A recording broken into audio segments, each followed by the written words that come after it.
Okay, so this is how to start the NeoTec NCS 2500. I'm making this because I couldn't find anywhere online to do it. I've seen it with other models, but nobody specifically addressing this one, so I kind of had to figure it out on my own because the instruction manuals, as I'm sure you found out, totally suck. So, all right, so basically in order to start this, you obviously want to, have it filled with the fuel and the chain oil and all that, the basic stuff, right? So the next thing you would do is you just want to, well, it could be, see if this white thing is popped up like that, then that means that the chain is not going to move. That's like the chain lock, right? So once you start it, then you kind of have to put a little oomph into pulling it all the way back.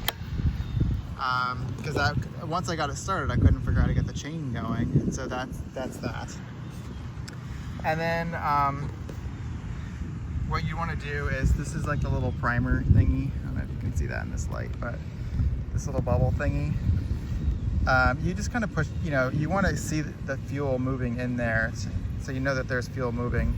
Now, I don't need to prime it, but if you're pulling the cord when we get to that point and it's not starting, you can try a couple times and then give it another push or two.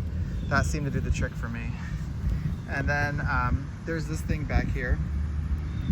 You just want to like lift this thing up all the way, and then you flip this switch on, and then you just put your hand over this button like this, and then if you then pull the cord, it will start. I'm holding the camera so I can't show you, but I promise you it will start. And then when you're, like I said, then you would pull this back to get the thing going. The trigger obviously makes the thing rev or the chain spin if you have the lock off. And then when you're just ready to turn it off, you would just flip the switch off, and that's it. It's actually pretty easy once you do it like once or twice. But if you've never used one of these things, like I'm not by any means like an amazing